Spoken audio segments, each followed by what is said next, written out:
But I was thinking while I was outside ripping a dart that maybe I could come up with some kind of agenda. A little rough list of things to talk about. Maybe a wrap up of my week. You know, it's always good to get the thoughts rolling. That's kind of why I'm starting to stream. You know, because I have a lot of ideas. I have a lot of things going through my head 24/7. And the best way I've found to process those ideas rather than outright following them, as far as, you know, an idea for code or a project to do, one of the best ways to, you know, process those ideas, short of doing them, is just to actually talk about them. And it doesn't have to be to anyone in particular, although it is best when... Sorry, I'm grinding right now. Although it is best when you have some back and forth dialogue, but I believe that there's a little bit of something metaphysical that happens. Metaphysical that happens when you get an idea out of your head using speech. And I will describe what I mean by that in a minute. Let me just fix something up here. You know, back when I first started rambling to a camera aimlessly towards the beginning of the year, I had a little video where I touched on the metaphysics of programming. You can dig around for that one. It's nothing spectacular, but in it I mentioned that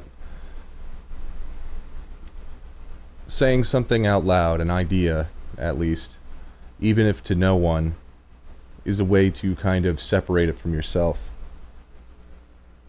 Or at least that's the first step in the process. For an idea to actually become a thing, you need to release it from yourself, I guess. You need to put it out into the world separate from you, so that it, the idea, can take criticisms and become its own thing. And to do that, you need to get the idea, you need to manifest it into a different realm from inside your mind to the outside world. It's an interesting way to look at things, I think.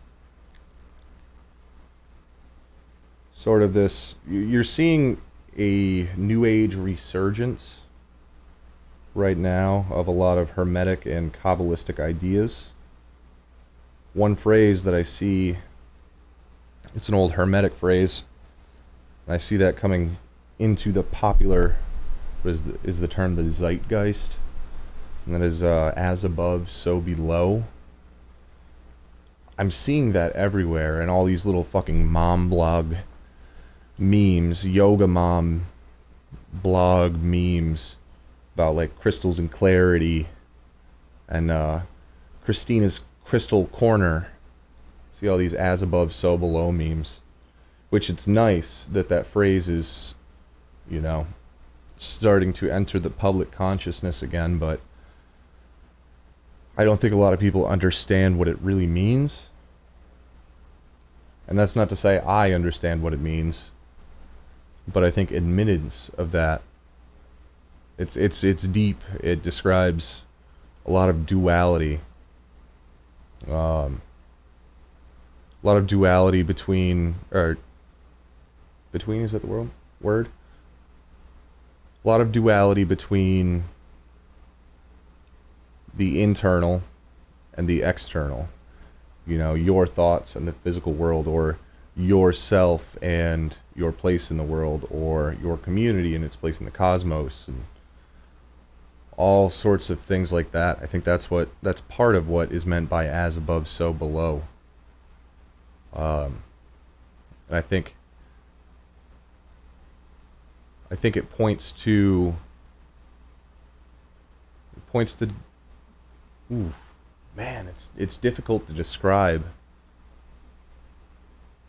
And I think that's how you know you're onto something, or you're just loopy and you need to take your meds.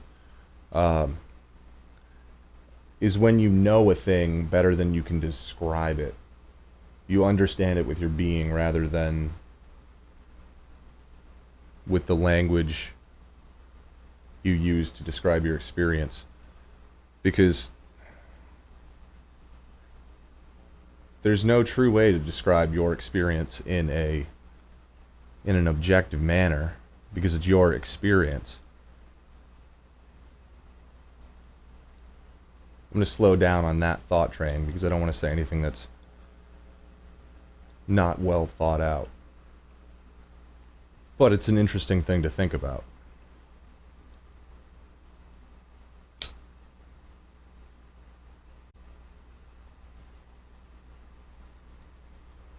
Anyway, so what am I doing up